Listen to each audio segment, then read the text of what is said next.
Alright, ladies and gentlemen, I'm here on the show, and I'm here to talk about some NFL news, probably much of stuff about probably voluntary workouts, some stuff here and there, maybe a few contract extensions I wanted to talk about, so let's get into it. So, per report today, of head coach Kevin O'Connell of the Minnesota Vikings, Vikings superstar wide receiver Justin Jefferson was not present for the team's first day of voluntary workouts, per their head coach Kevin O'Connell.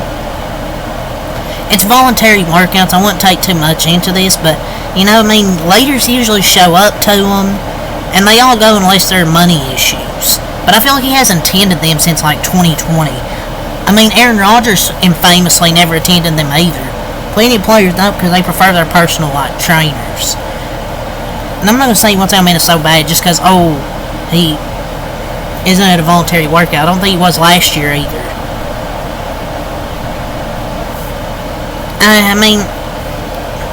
I still think there's a chance he'll want out of Minnesota if they continue the way they're going. But we'll see. I'm not going to take too much into this. So we had some breaking news with the Eagles today. The hashtag Eagles are giving superstar wide receiver Devontae Smith a 3-year, $75 million deal contract extension per rap sheet and Rappaport. So the Eagles, they're now paying both Devontae Smith and A.J. Brown $27 million a year. Or $25 million per year. I beg your pardon, has family. Getting paid and still ending your contract while in your prime, I think it works for both sides. I think it's a good extension for the Eagles and Devontae Smith because you're getting paid and still ending your contract while in your prime. And he has the potential to finish as a top 10 wide receiver in the NFL this season. I think it's a great move, W extension, making all the money moves this offseason. I'm not going to say he's a guaranteed top 10 receiver because there's a lot of good talented receivers, but I would say, but Devontae's is probably the same, probably top 10, I'd say. But the Eagles still have no excuses this year. 2 top 10 wide receivers and a top 5 running back, and one of the best O-lines. No excuses this year. I think this guy's a top 10 receiver, and they've locked him down. Him and A.J. Brown's lethal duo there. And now Saquon Barkley. If they don't win this year, if they can't win this year, then yeah. You got to get all 2 top 10 receivers, top 5 running back, elite O-line. We'll see if Jalen Hurts can bounce back this year. So we had another extension that was given out. The hashtag Colts this morning are giving star defensive tackle DeForest Buckner a 2-year extension worth $46 million per rap sheet. I think he's underpaid. He's a monster. Probably one of the best defensive tackles in the league. Probably one of the most underrated that people don't pay attention to. People don't know shit about football. Just if you say DeForest Buckner's overpaid, then just say you don't watch football. It's not an overpay. I think it's really an underpay, honestly.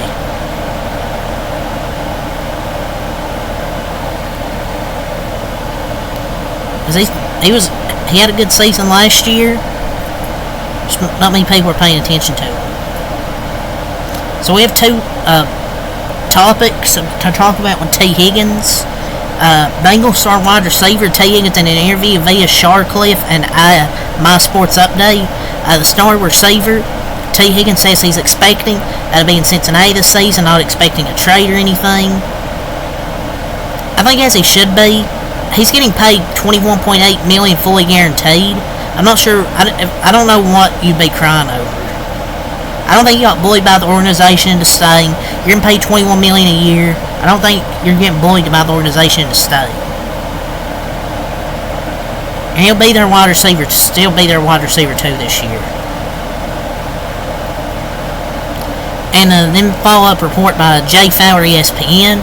The hashtag Bengals made it clear behind the scenes, basically. They have no plans to trade star wide receiver T. Higgins per Jay Fowler, ESPN. I think as they should. I think they should keep him. Maybe they can't afford him. I don't know how the cap works. Maybe they could lose him in free agency next year. I don't know. But I expect him to ball out since he's basically on a one-year deal and should be highly should get high incentives if he plays well. But we'll see if they plan on paying him next season because it's basically a one-year deal, really. But I think they should. I mean, I think you should keep him with Jamar Chase. Have that clear wide receiver, too. So, per your report, 49ers wide receiver, Brandon Ayuk's agent, has tonight a report that his client has requested a trade from the 49ers. There was some reports like, oh yeah, he's requested a trade from the 49ers because he's unfollowed the 49ers. But I just don't know. I just don't understand why he doesn't ball it next year and get a good contract. But he bailed them out in the NFC Championship game. And he was their best receiver all season. I think he should get paid. He wants to get paid like a top 10 receiver, which I think he deserves. Tommy!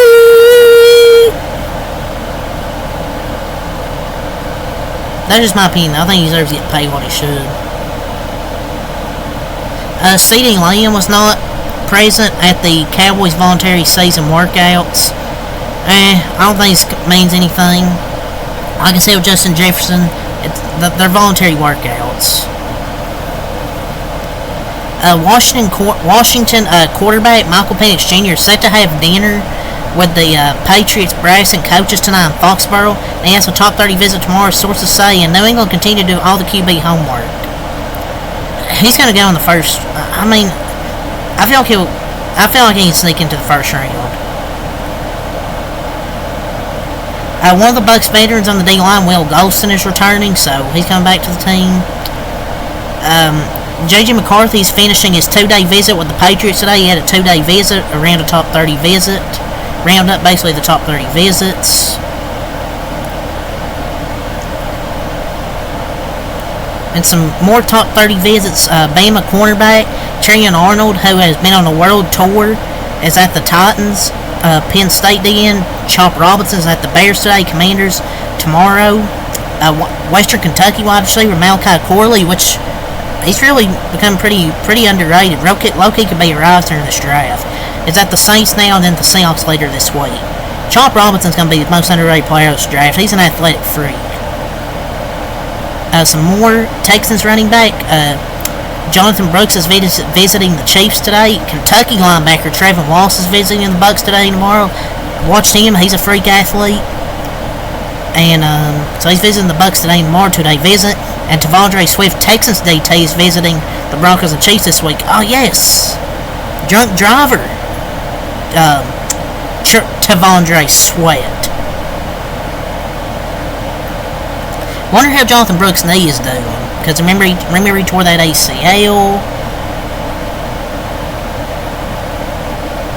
The Commanders have hired former NFL executive Dave Gardy as their new senior VP of football and innovative. Source said a long-time and respected official now lands in Washington.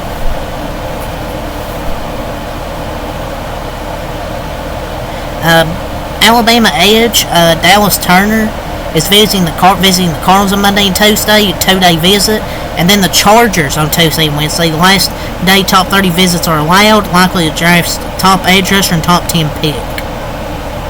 Probably won't go to either team. Most likely. And Georgia tight end Brock Bowers is on an official visit with the New York Jets today. So, see, I told you, he could be an outside shot. The Jets want to take him. Should they take an offensive lineman? Maybe, but you got Tyron Smith in the offseason. There's plenty of good offensive linemen throughout the draft. So, yeah, but that's all the NFL I want to talk about here. So, until next time, I'm out. Peace.